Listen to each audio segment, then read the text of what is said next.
El Señor nos concede dedicar este rato de oración, el último jueves del año, no la última oración ante el Santísimo, porque tendremos también mañana, pero sí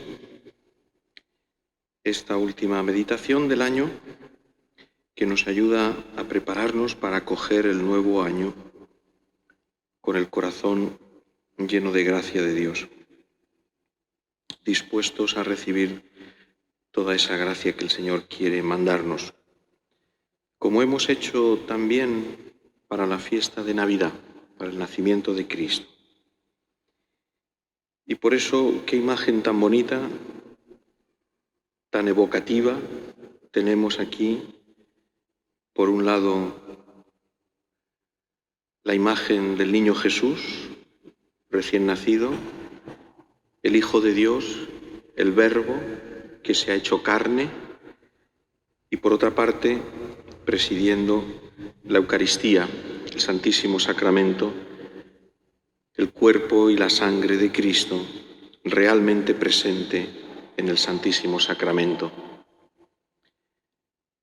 Para ayudarnos a hacer oración, como tenemos que hacer en estos días de Navidad, metiéndonos más de lleno, de manera espiritual, en el Belén, es decir, intentando abrir nuestro corazón, nuestra mente, nuestra alma a todas esas enseñanzas, todas las lecciones que Cristo ha querido dejarnos en su nacimiento.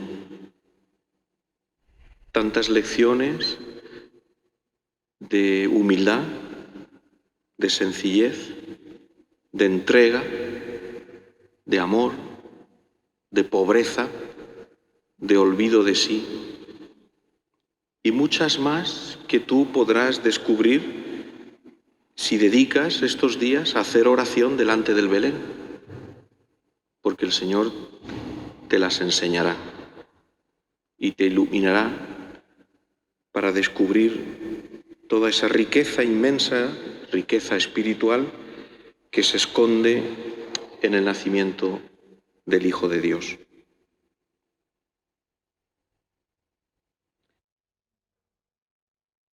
El 1 de enero, en la misa de Año Nuevo, celebramos la solemnidad de Santa María, Madre de Dios. La Iglesia ha querido que el primer día del año lo comencemos dirigiendo nuestra mirada a la Virgen, siempre a ella, porque ella nos ha dado al autor de la vida, al Salvador, al Hijo de Dios. Y por eso siempre es un motivo, en cualquier circunstancia del mundo, de la historia de la humanidad, de la Iglesia y también nuestra personal, siempre hay motivos para acudir a la Virgen. Y con más razón al comenzar un año nuevo en el que se ponen de manifiesto tantos deseos, tantas esperanzas, tantas ilusiones, y queremos, de alguna manera, que todas esas esperanzas, todas esas ilusiones estén, por decirlo así, bendecidas por la Madre de Dios, por la Virgen María. Vamos a detenernos un momento en el Evangelio de esta solemnidad de Santa María, Madre de Dios. Es la continuación del Evangelio que se proclamó en la misa de medianoche del nacimiento de Cristo. Cuando los ángeles que habían anunciado a los pastores el nacimiento de Jesús se marcharon, los pastores se decían unos a otros: vayamos pues a Belén y veamos lo que ha sucedido, y que el Señor nos ha comunicado. Fueron corriendo y encontraron a María y a José y al niño acostado en el pesebre. Al verlo, contaron lo que se les había dicho de aquel niño. Todos los que lo oían se admiraban de lo que les habían dicho los pastores. Fueron corriendo, deprisa. El ángel, rodeado de ese ejército celestial, les había anunciado a los pastores, a ellos, en primer lugar, a nadie más que a ellos, la gran noticia, la más importante, la única noticia que vale la pena escuchar. Estamos todos los días escuchando noticias, a ver si dicen algo nuevo sobre cosas que ya sabemos. Y cada noticia nos llena de más tristeza, de más agobio, de más angustia, de más preocupación. Y Dios nos ha dado una noticia, la más importante, la más bonita, la más alegre, la que llena el corazón de esperanza, porque la noticia de Dios, el anuncio de Dios, las cosas de Dios llenan el corazón de alegría, de esperanza, de ilusión. Y entonces, al recibir ese anuncio, al recibir esa buena noticia, al llegar al corazón de esas personas humildes, mal consideradas en la época, los pastores, estamos acostumbrados a ver los pastores en el Belén, que son muy simpáticos, muy limpios, muy divertidos, muy monos, y nos hacen mucha gracia. Pero en aquella época los pastores eran mal vistos, porque no participaban en ninguna celebración religiosa, no se acercaban al templo, blasfemaban, hablaban mal, incluso se les acusaba de robos y de muchos otros delitos. Tenían mala fama. Y sin embargo, Dios, a los primeros a los que les anuncia el nacimiento de Cristo, es a los pastores, a los que tienen mala fama, a los que se consideraban buenos, gente buena, que no ha roto un plato en su vida, gente maravillosa, estupenda. A esos les llegará después, pero no los primeros. Porque los primeros serán los últimos y los últimos serán los primeros. La lógica de Dios es distinta a la nuestra. Lo que Dios considera importante es distinto para nosotros. Es otra cosa. Nosotros valoramos según otros criterios, normalmente según ciertas apariencias, es decir, superficialidades, porque nosotros no somos capaces de entrar en el corazón de las personas. Y precisamente porque no somos capaces de entrar en el corazón de las personas, no podemos juzgar. El juicio pertenece a Dios. Otra cosa son las acciones, pero las intenciones nunca. Y Dios mira el corazón y aprecia y valora lo que hay en el corazón. Lo mide, lo pesa, lo valora, lo aprecia. Y estos últimos, estos despreciados, esta gente que a nadie se le hubiera pasado por la cabeza que iban a recibir no solo una gracia por parte de Dios, sino la gran noticia del anuncio del nacimiento de Cristo, estos son los que lo reciben. Y al recibirlo, al recibirlo, no hacen como hicieron los poderosos en Jerusalén. ¿Qué hizo Herodes? ¿Qué hicieron los sabios? ¿Qué hicieron los escribas? ¿Qué hicieron los entendidos? ¿Qué hicieron los ricos y los poderosos? Intentaron acabar con el niño. Los pastores no. Recibieron la noticia y la noticia les quemaba en el corazón. Les faltó tiempo para acudir a ver eso que les habían anunciado, ese prodigio, ese milagro, ese nacimiento del Salvador. Les faltó tiempo, porque cuando Dios entra en el corazón,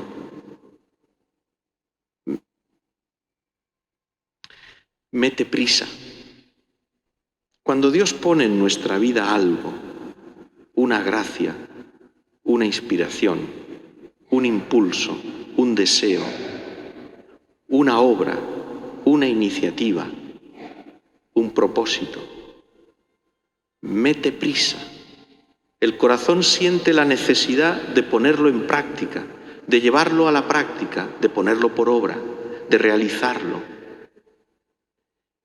Quien no siente esa urgencia de Dios es porque solo piensa en sí mismo, porque solo piensa en su comodidad, porque solo piensa en su vida, porque solo piensa en sus pobres cosas y está atrapado en sus pobres cosas, creyendo que son importantes,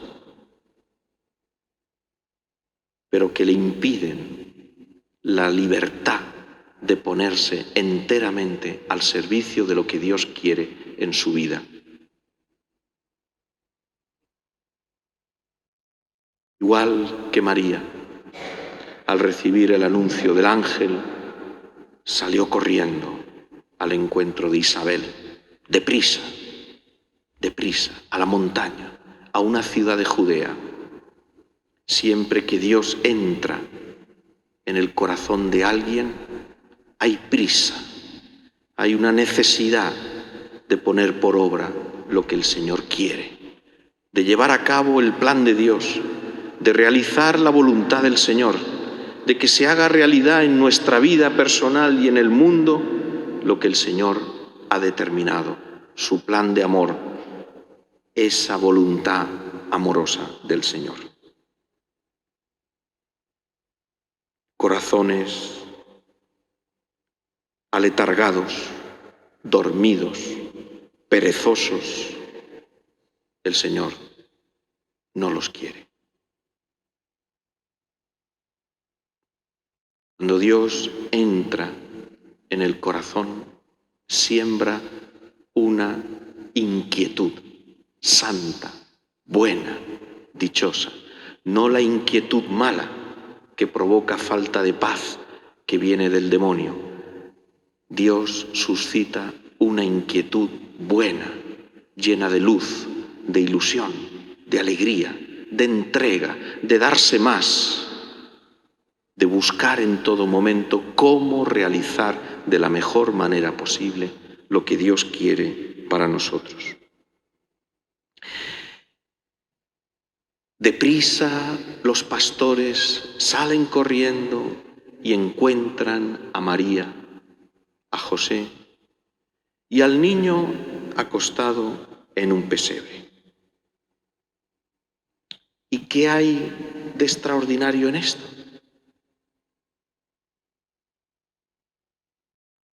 Podrían haberse desilusionado. Su entusiasmo se podría haber venido abajo. Para esto nos han llamado. ¿Es esto lo que nos han anunciado? María, una mujer joven, sencilla.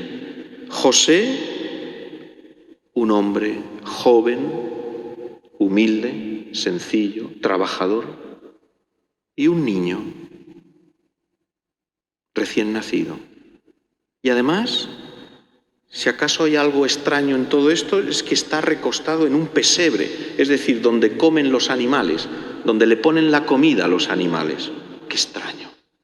Ni siquiera una cuna, ni siquiera un pequeño lecho, ni siquiera unas telas, algo donde pueda estar. No, en un pesebre. Entonces los pastores se admiraron, y todos los que le oían hablar a los pastores, porque ahí, en la normalidad, en la situación más sencilla de la naturaleza humana, de la vida humana, de una familia humana, Dios había venido a nosotros. No en un palacio, no entre gente buena, magnífica, inteligente, poderosa, sabia, culta, gente que había hecho grandes cosas por la humanidad. No.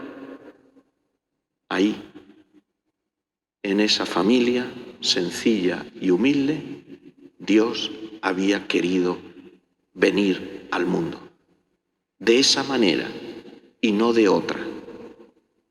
Enseñándonos ya, desde el mismo momento de su entrada en el mundo, cómo tenemos que vivir, cómo ha de ser nuestra vida cristiana. En un pesebre.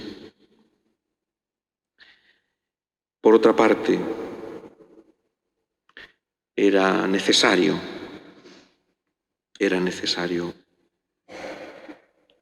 que estuviera en un pesebre aquel que ha venido a ser el alimento de nuestra vida, aquel que ha venido para hacerse carne y entregar su cuerpo y su sangre como alimento para nuestra vida.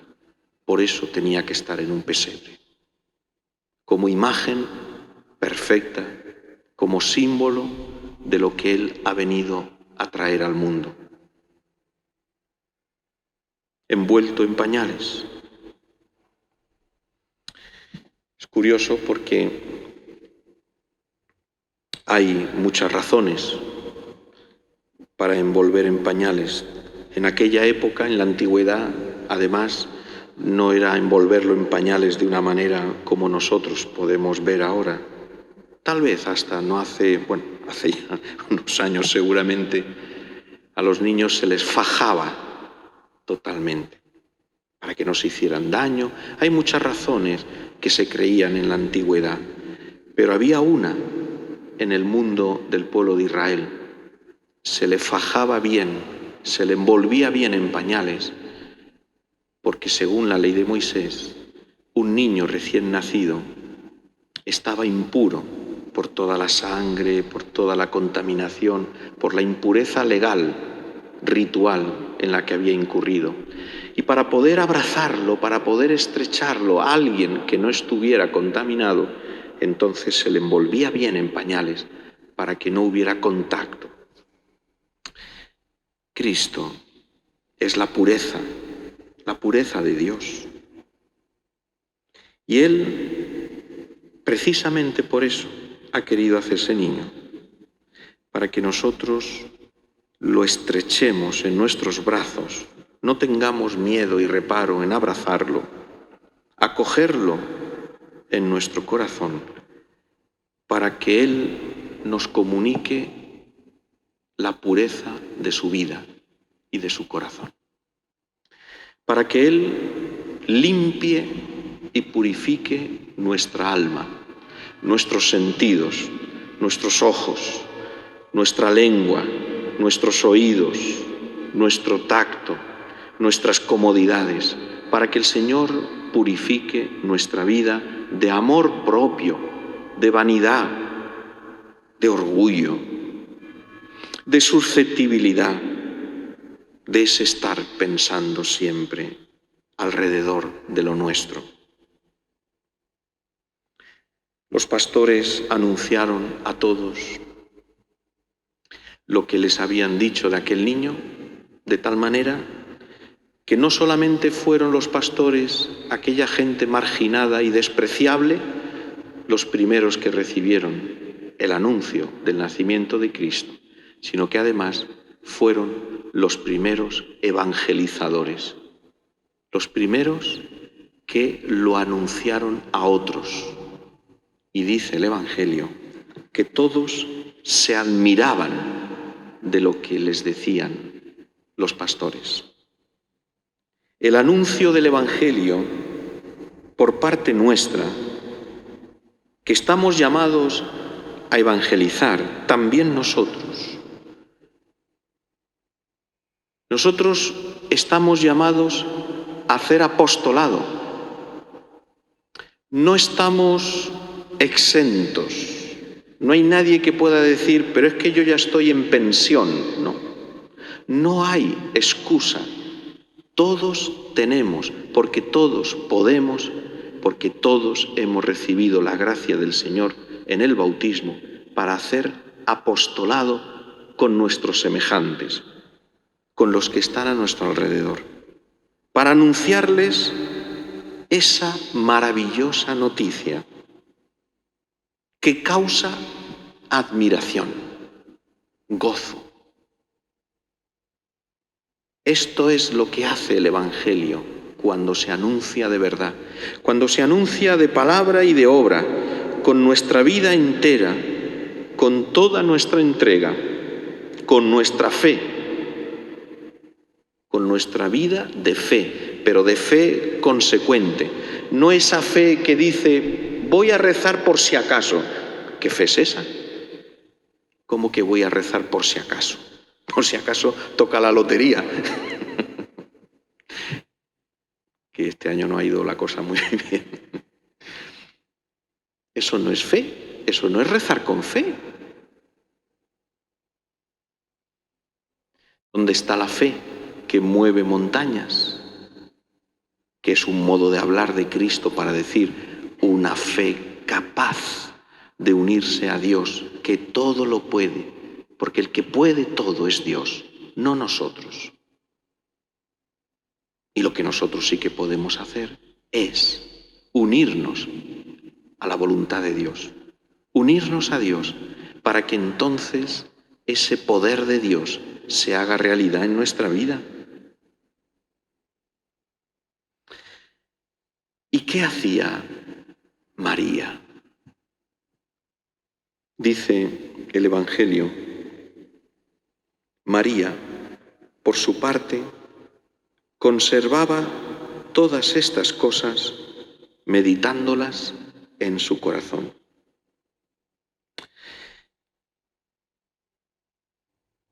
Es la primera vez en el Evangelio de San Lucas que aparece esta actitud de María contemplativa. En la palabra, en el verbo griego que utiliza el Evangelio es poner las cosas juntas. No se trata solamente de mirarlas, sino de relacionarlas, de ver cuál es el designio secreto, cuál es ese plan oculto que Dios quiere realizar a través de todas estas cosas que le están pasando en su vida.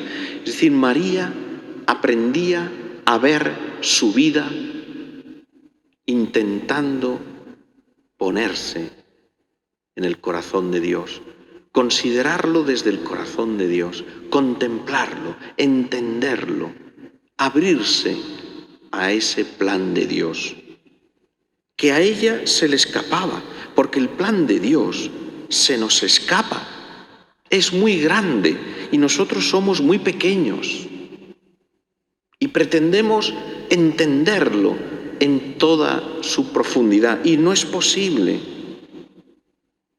pero sí que podemos abrirnos a Él para que se haga realidad en nuestra vida, considerándolo en nuestro corazón, contemplándolo en nuestro corazón.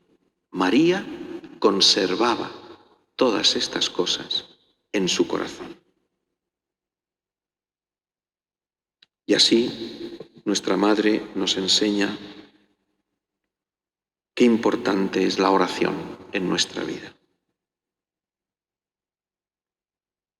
Tú ahora, aquí, en este rato de oración, estás también contemplando todo lo que Dios ha hecho en tu vida, todo lo que Dios hace en la vida de los que te rodean. Has contemplado, le has dado vueltas, lo has considerado, lo has visto, lo has hablado con el Señor, todo lo que Él ha hecho por ti.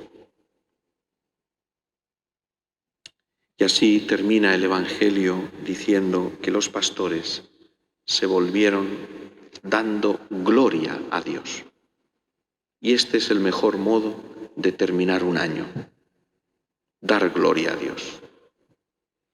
Bueno, es que este año ha sido muy complicado. Muy bien. Ha sido muy difícil. Vale. Se ha sufrido mucho, ciertamente. Pero hay que dar gloria a Dios. Por todo. Por lo bueno y por lo menos bueno. Por lo que nos ha venido bien y por lo que no nos ha venido bien. Hay que dar gloria a Dios. Por eso, 3 cosas al final del año y al comienzo de un año nuevo. La primera de todas, dar gracias a Dios. Dar gracias a Dios. Por tantos dones, regalos, gracias que nos ha concedido, inmensas, innumerables, durante este año. La mayoría de las cuales posiblemente no somos conscientes de ellas. También por ellas hay que darle gracias a Dios.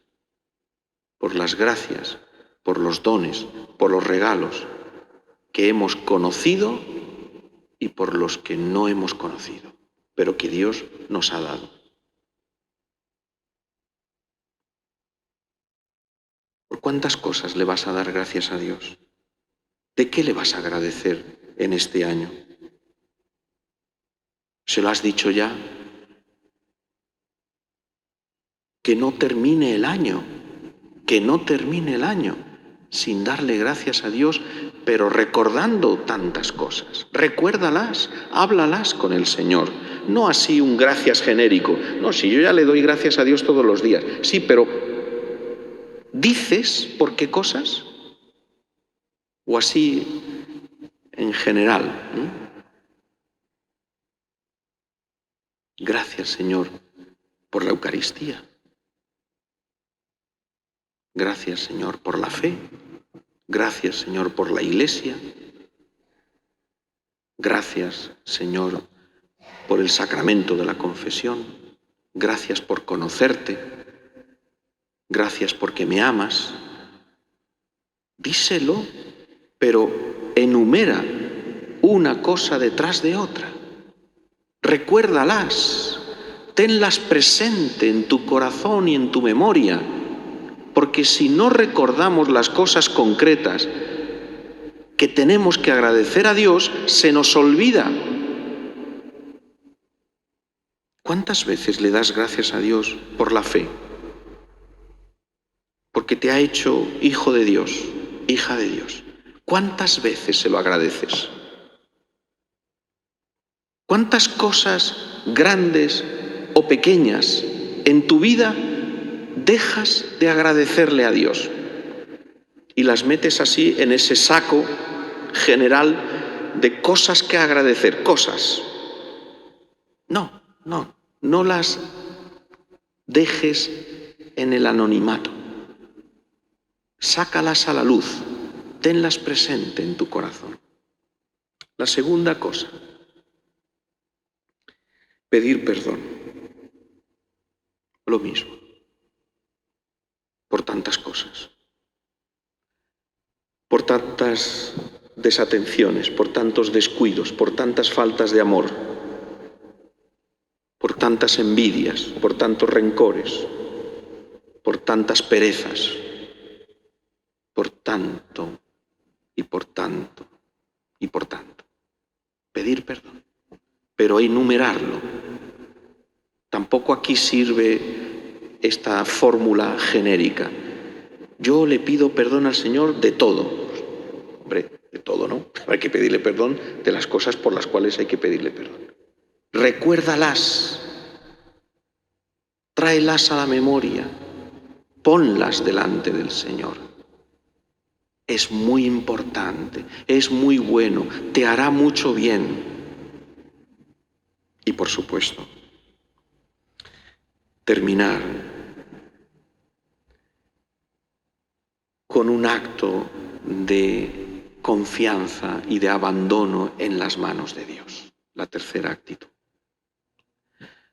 Abandonarse en las manos de Dios. Esta es la actitud al empezar un año nuevo. ¿Qué nos va a traer el año nuevo? Se van a preguntar muchos. En la televisión no van a parar de hacer programas diciendo, ¿y usted qué espera del año nuevo? Y cada uno dirá lo que quiera. Más o menos lo sabemos. Ya de hecho ha habido algún programa que lo han ido haciendo así. Pues mira, no sé bien qué es lo que espero, pero lo que sí que estoy seguro es de que pase lo que pase, Cristo no me va a dejar solo. Y ya está. ¿Pero qué esperas que pase? No espero nada. Que pase lo que tenga que pasar, pero Cristo no me va a dejar solo. Porque Él se ha hecho carne para estar en nuestra tierra, en nuestro mundo, pero también, como dice la carta del apóstol San Pablo a los Gálatas, al llegar la plenitud de los tiempos, el Hijo de Dios vino al mundo, nació de mujer, bajo la ley. Al llegar la plenitud de los tiempos, Cristo es el Hijo de Dios y entonces todo el tiempo está lleno de Cristo. Todo el tiempo está lleno de Dios. Es decir, no hay un día del año, no hay un mes, no hay una hora, no hay un minuto en el que Cristo no esté presente. Por eso, pase lo que pase, Cristo estará a nuestro lado. Así que afrontamos un nuevo año con esperanza, con ilusión, con alegría, sabiendo que siempre estaremos con Él. Vamos a pedirle en esta oración que nos ayude como hacía María, nuestra Madre, la Virgen, a considerar, a conservar, a meditar toda nuestra vida a la luz de Dios.